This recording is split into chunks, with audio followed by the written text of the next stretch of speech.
that's when I actually realized that, like, oh my God, like, I'm here on my own. So luckily at my college, they offered free therapy sessions, right? So I went to therapy, and that's when I knew I was like, crap, like, I have emotions that I don't know how to deal with, and I don't know anything about myself or what makes me happy. Welcome to the Speak Your Success Podcast.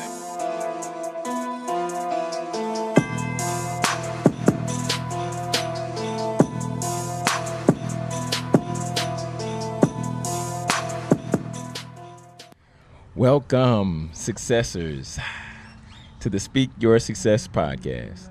I'm your host, TEDx speaker and best-selling author Jonathan Jones, and today we have a special guest in the studio, which is currently outside because the weather is good and it's balmy for the skin. We're going to get to our special guest in just one moment, but before we do that, we're going to start off just as we always do by just showing our love and just showing our support to one faithful and loyal listener.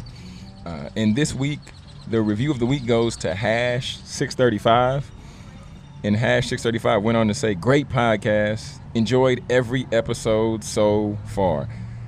#635, we appreciate that love. I'm not sure if you listened to all the episodes, but if you did, man, that's some next level love right there.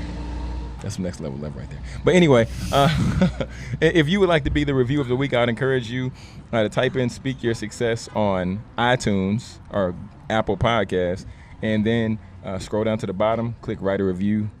We hope it'd be 5 stars, but then just leave us some feedback, leave us some love, and you have the chance to be the review of the week. All right. So now, without further ado, going to go ahead and welcome in Miss Becky from the Unspoken Words Podcast. Yes. Becky, what's going on? Nothing. So I'm Becky the Poet, and I'm a host. I'm your host for Unspoken Words Podcast. Yeah. I do a little bit of everything. I'm a multi-talented little Asian girl. That's so fun. I remember the first time I met you, I think it was at, what was it? Was it called Wolf Nation then? But they had like a showcase or a podcast. The Moto Podcast, their event. Yeah. I think I followed you on social media beforehand. Did you already start? No, you were looking to start into your podcast, but I had followed you somewhere, and Me and you were DMing back and forth. I remember we were DMing back and forth. What were we talking about? I have no idea, but we met at an event before that, I think. It wasn't Cosign, was it? No, because Cosign didn't happen until afterwards. I don't know. Was it DNA? Did you like Dreams and Ambition? Something like that? Oh, nope. Nope. Okay, never mind. Okay, nope, cool. So, Becky, so you're the host. So you had an event not too long ago, right? Yeah, the February 1st, actually. Yeah, I saw the Instagram videos, and I saw you had it packed out in that thing. Yeah, it was. I guess I needed a bigger venue, and that's like not a bad problem at all. Yeah, that's a good problem. But I was stressed for a month and a half about people coming to my event, and that's one thing, because I guess I had to learn that, like, people in general, like, we're all late. So we don't buy tickets to events till last minute, unless it's like the Millennial Tour, because I know everybody already bought it. You bought your ticket? No, I am not going. You're not going? I'll just live through people's Instagram stories. That's fair. I'll just watch Instagram Live, right? Yeah. Yeah. Okay, but man, Becky, what's your story? Because I've rocked with your podcast since you started. Been rocking with your podcast. I told you I appreciate the dynamic of how you bring the poetry into the podcast, and you go in and you like bare your soul through your poems. But I mean, where did you first get involved, or where did you first get started with poetry?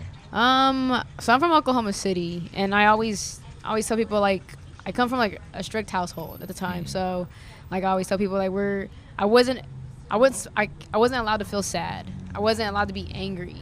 And if I was, it better be a good reason. So like, let's say I was sad about, like, so-and-so didn't want to be my friend anymore, and it was like, my parents were like, well, that's dumb. You got a house, you got food, you don't need no friends. And so I was like, man, I can't talk to them about anything. And then it kind of led to one thing after another. And one of my parents had got remarried. And then that was like where arguments had started between me and that parent.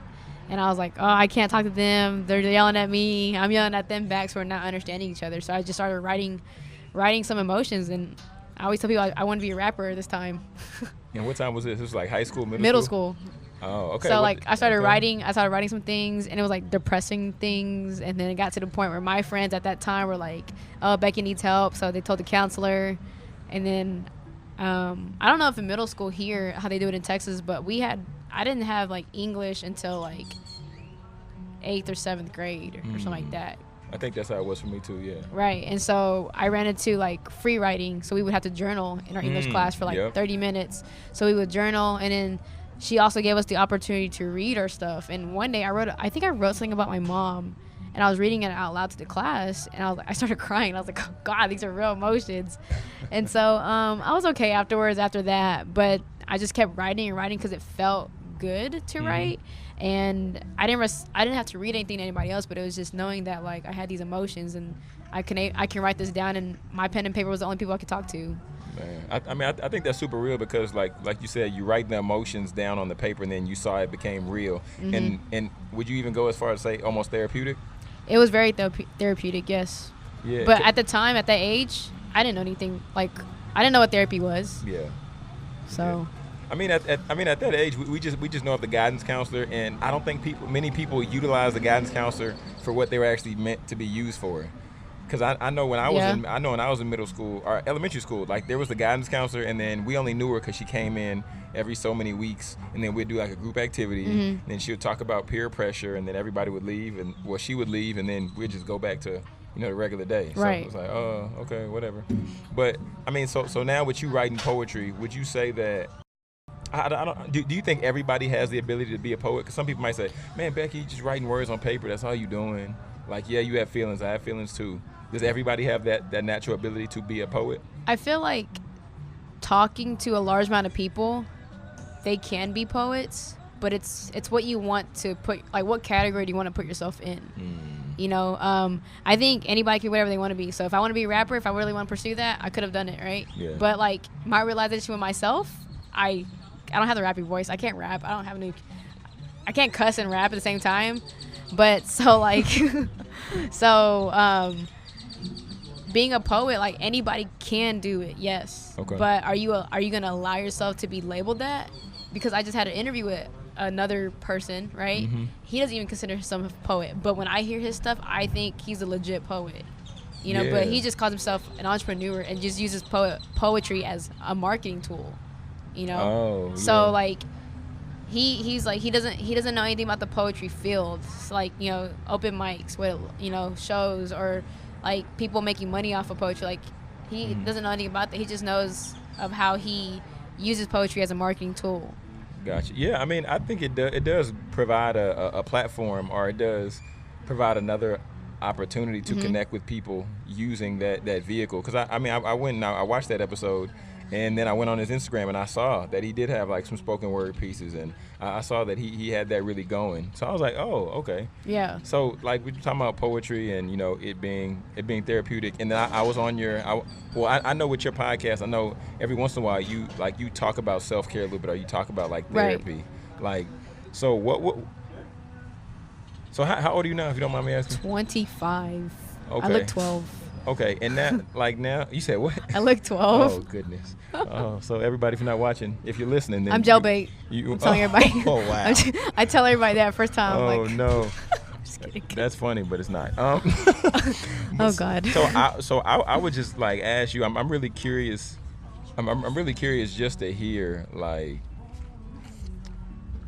when did you come to the realization that your self-care was really important, or your self-care was valuable? I think it was when, like, I think it's that high school stage of like, you really don't have I'm that type of person that I'm friends with everybody, okay, right?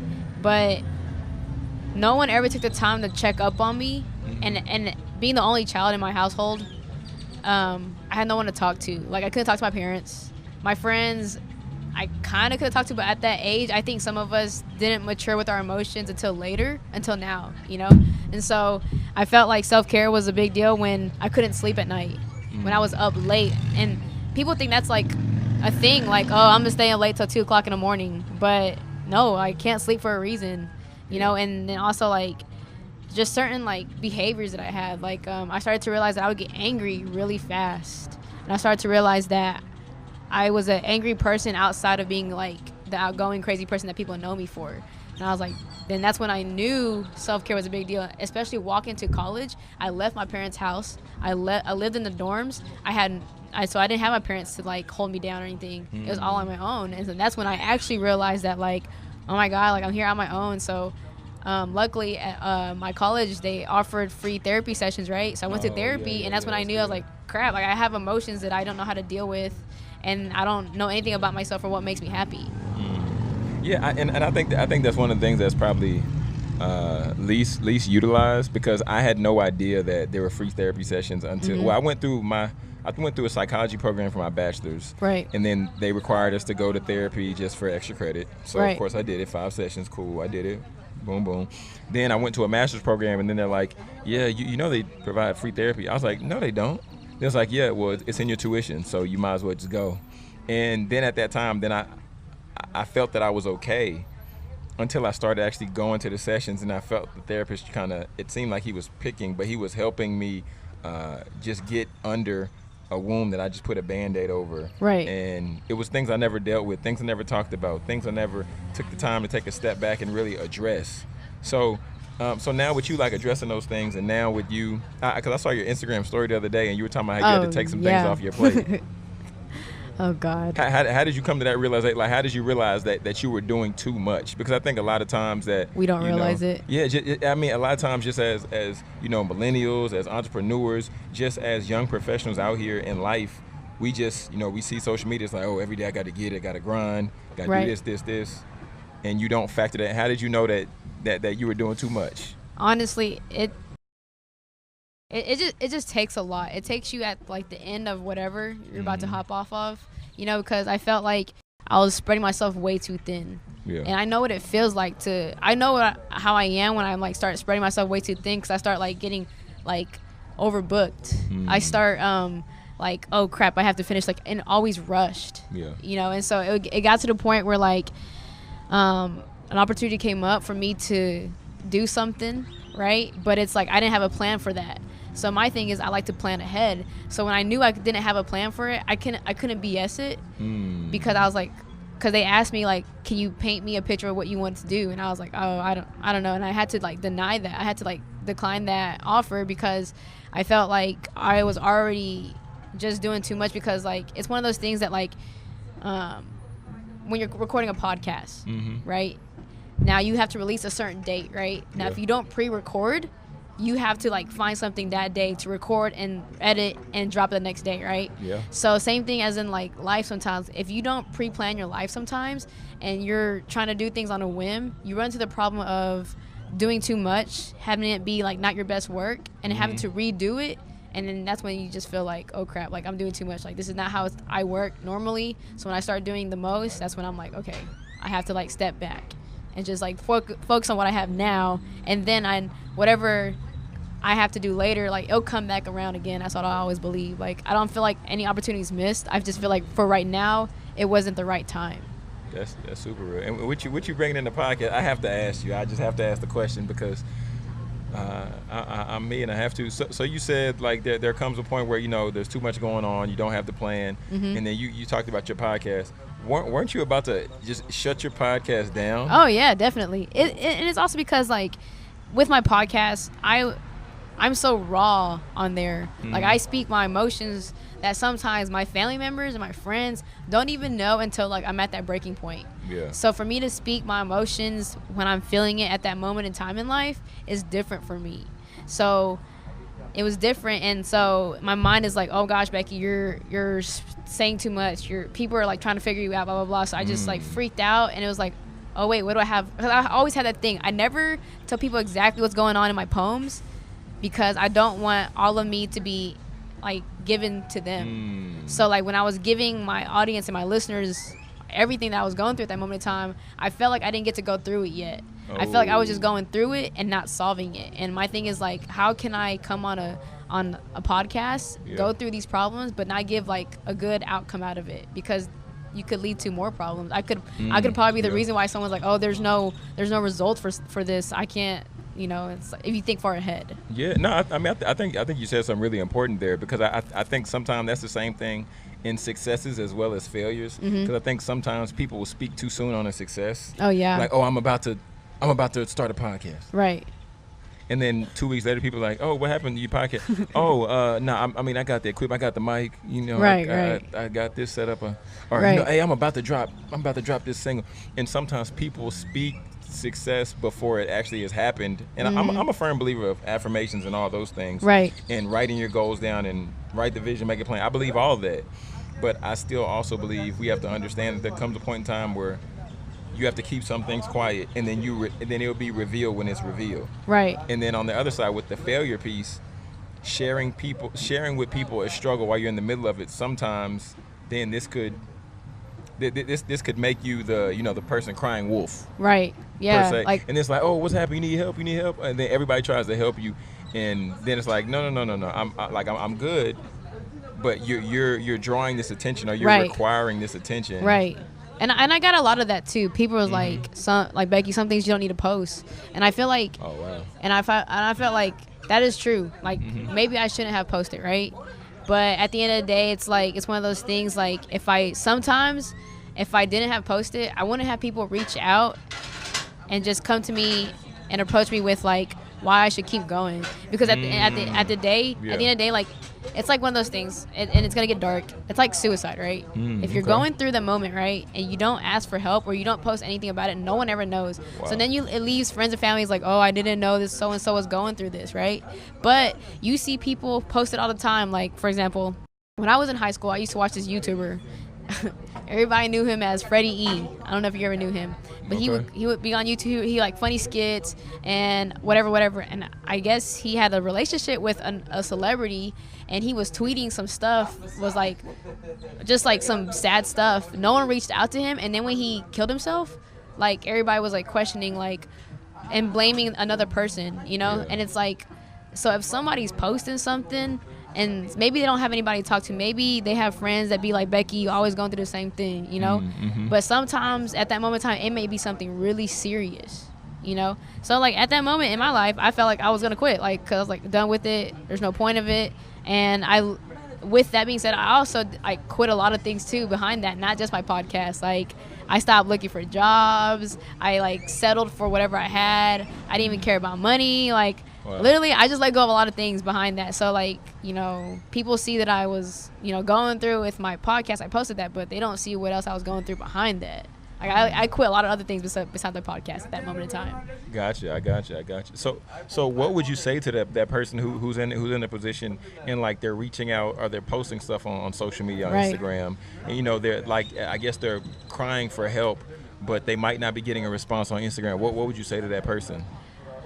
I think, honestly, I'll just tell them that cope the way you want to cope. Don't worry about what people are going to say about you on social media, you know, because it's your social media. Now, if people reach out to you and ask you if you're okay, just reply to them. Be like, yes, I'm okay. I'm just coping. This is the way I cope, you know, or because some people aren't as private because you look at like some people don't have a big strong circle like other people do.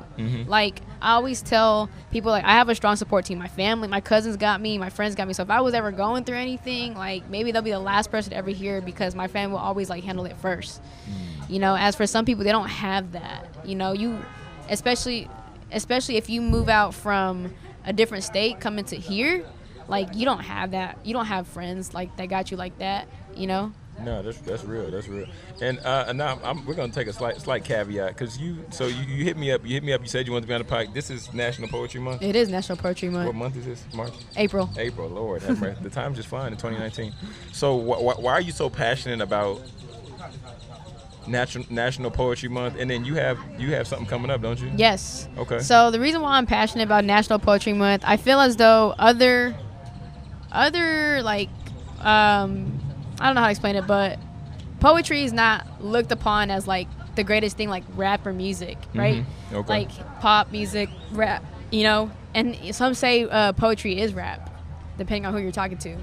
Right? I've heard that before. So there are poets out here who speak our emotions, and sometimes those poets, like even the local poets, they get made fun of because they're speaking their emotions, especially guys, because guys, like, you know, it's like they're writing heartbreak poems. Guys are writing about depression. and like, you know, it's like a whole like sexist thing. Wow. Right? So I think as poets, like, I'm passionate about it because in general, poetry is a way to express, right? So however you express yourself is however you express yourself. So if people who do music express themselves through music, for example, like Wale, he always sometimes write hurt songs, you know? Oh yeah, Wale definitely. So like if they expressing us through music, okay, so be it, right? And some people express them through painting, you know? So I think poets have a month because it's important that the fact that we express our emotions. I think it's not even just emotions. It's just like stuff that we try to be numb to. Like we have to sometimes feel to experience life. Because if you don't feel your own emotions, you kind of just go about life like whatever it is. And when it comes down to it, you don't know exactly how to feel when you're supposed to cry. You know? And so like that's why my podcast, like I focus around poets a lot. You know, every now and then I'll throw an entrepreneur in there, but I still focus on the poetry somehow.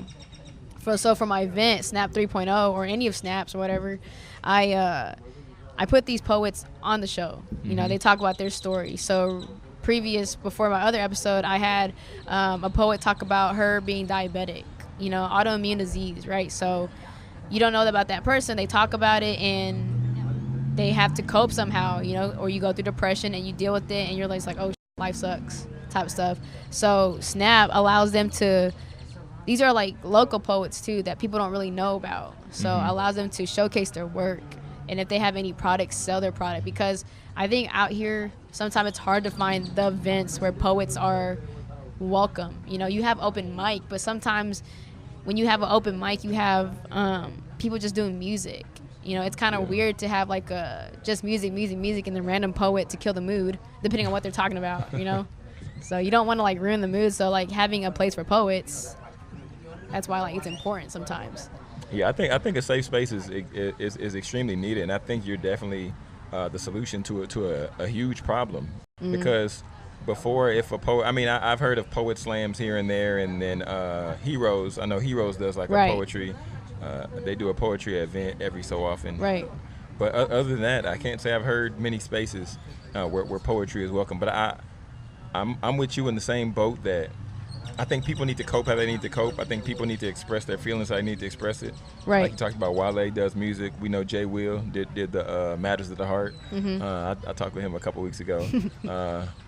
But, you know, and without us having that way to cope, even for me, like speaking is my thing. Right. And I'll get up there, and I've learned, just like you said, I've learned that being transparent is being truthful, but sometimes still like not giving everything, because sometimes there's certain people who don't need to hear certain things. True. So I've learned that, and I'm pulling back sometimes when I want to just pour. I'm like, I don't think that's the best. At least you know when to stop pouring. I be pouring all the way.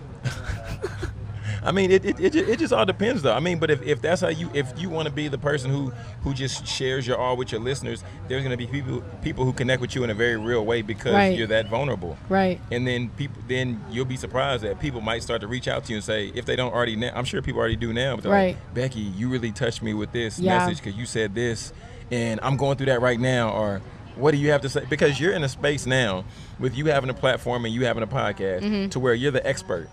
You might not think you're the expert, but the more you continue to do it and the more you continue to talk about self-care, about mental health and poetry, you're going to be a staple, and every podcast further solidifies that level of mastery or expertise, if you wow. will. I didn't even think about that far. I mean, but think about it, really, because the people who we consider to be like experts, like one of the best podcasters, if I ask you who you think one of the best podcasters is, who would you say?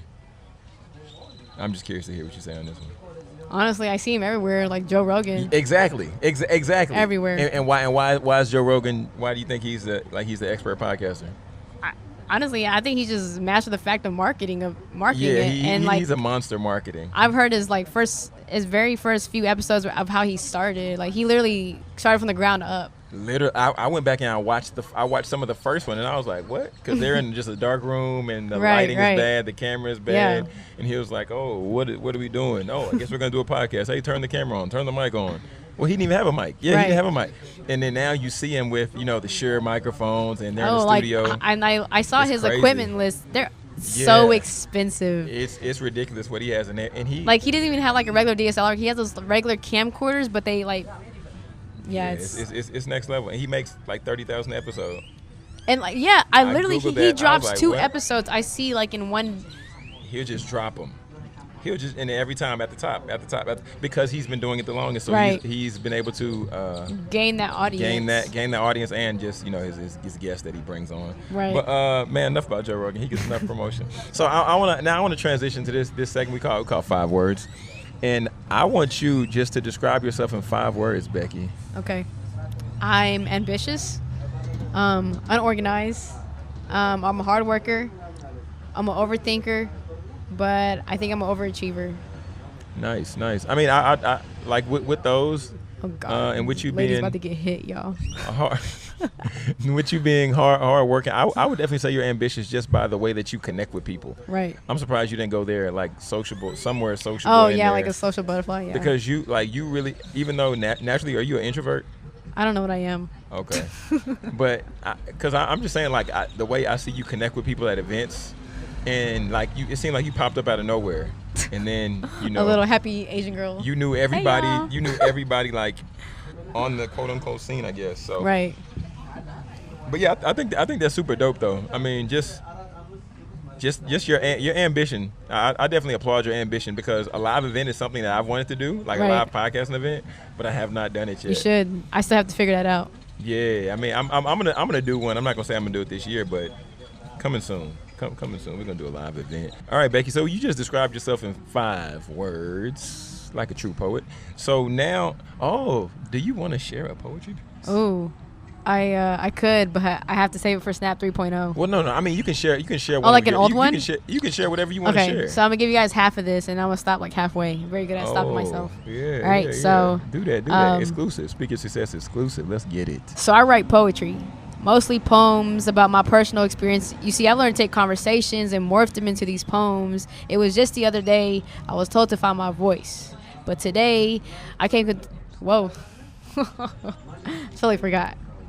But okay, the way I write poems, y'all, the way I write poems is like, you ever like take a movie and you write like what's it called? What's one? What, the script? No, what do you act, a when scene? when you write another movie about the same movie? Like a sequel. Sequel, yeah. So I yeah. write like poem sequels. Mm. So like every time I recite this poem, I took like pieces of this poem and put it into another poem. But if you want to hear the rest of it, you would have to go on like Unspoken Words Podcast. Yeah, where can they find Unspoken Words Podcast? On SoundCloud, Spotify, and Apple iTunes. And Okay. it's probably just easier to go to my website, BeckyThePoet.com, where it's all there. So you don't have Okay. to go to all these different platforms. Gotcha, legit. We're gonna have all that information down in the show notes for you. But now I want to just, God dang. I want to just ask you, who would you say? Because now this is the Winner Circle of the Week segment. And in Winner Circle of the Week, those of you who might be listening for the first time, because you might be listeners of the Unspoken Word Podcast, you might just be checking out our podcast today. But now we're going to do the Winner Circle of the Week. And this segment is where I give you, Miss Becky the Poet, the opportunity to shout out somebody that you feel is out here getting it. They don't have to be in the DFW. They can be wherever.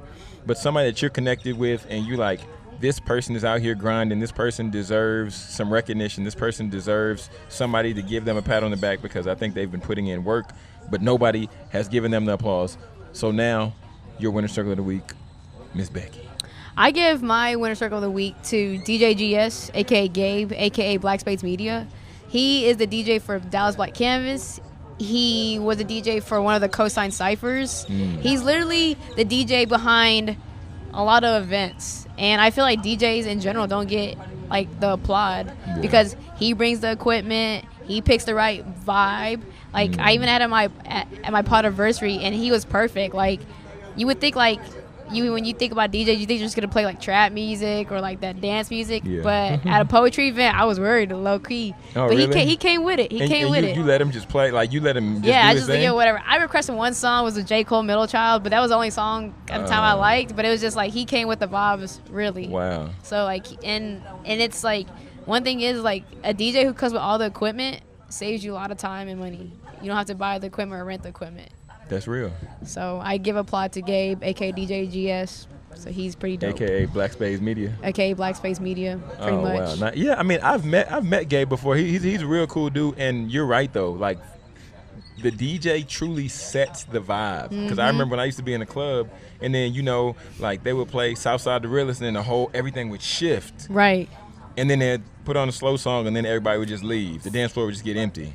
I mean, like, sometimes you have those DJs who don't know how to mix very well. That's a real thing. And they just go from, like, fist pumping to, like, some, like, Lil Jon to, like, some city. I don't know, but it doesn't make sense. It just be, like, slow, fast. And it's like, bro, how am I supposed to dance? What am I supposed to do? That's too funny. But and understanding that, though, just like we're talking about level of mastery, that's a DJ that understands. Definitely. Like that understands and takes the craft serious. That's a DJ that's mastered the craft, if you will. But yeah, I definitely give it up to Gabe. So now we're gonna have a little bit of fun. Oh God. And now this is a segment I like to call This or That. Oh, you can't see. Okay, so now I'm going to ask you, you're going to do like some little rapid fire action, and I'm going to ask you a question, and you say, so let's say, for example, I say Coke or Pepsi, and you... Coke? See? Yeah, okay, you got it already. You're already expert. Okay. Yeah, you're already expert. Okay, so now we're going to go ahead and get into it. I'm just going to roll these off, and we're going to see how good you are. Okay. Beaches or mountains? Beach. Life of the party, please no party. Life of the party. Oh, okay. Work hard, play hard. Play hard. Night out, early bird. Early bird. Home cooking, ain't cooking. Oh, home cooking. Keep it easy, plan it out. Keep it easy. Chick-fil-A or Raising Cane's? Chick-fil-A. Everything has a place or everything all over the place? Everything all over the place. And that's it. See that, just like that. It's this or that. It's pretty simple. We try to keep it easy here at Speak Your Success. Now we're at the time as you're winding out for the show. And now, Miss Becky, I just want to give you the opportunity just to leave a final thought with us, leave a final thought with the people.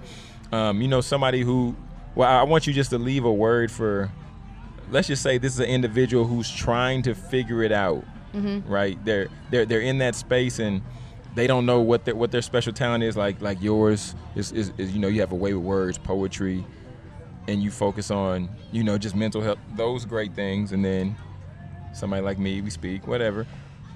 But somebody who's trying to figure it out, what would you say to that person? Like, what would you say to that individual? I would say take time to yourself.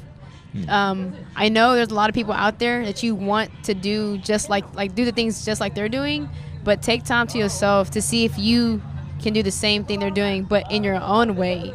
What I learned a couple of days ago is that whatever you're passionate about or whatever you're supposed to do, it's already in your DNA. So you have to take what you have in your DNA and just rock with it. So don't try to copy the next person. Just do what you know how to do and do it the best way you can. There it is from Becky the Poet. Hey, friends, just reminding you one more time, if you have not, we would encourage you, if you like the content, to just click that subscribe button. Or if you would like to, live tweet us, use the hashtag SYS Podcast on Twitter. And we're going to have all of Becky's information and all of her contact stuff down in the show notes if you would like to, get a ticket to her upcoming event, or if you'd like to just follow her on social media. But friends, this is TEDx speaker and best-selling author Jonathan Jones reminding you to speak your success, believe in your greatness, and continue to create the life and business of your dreams. Why would you want to live any other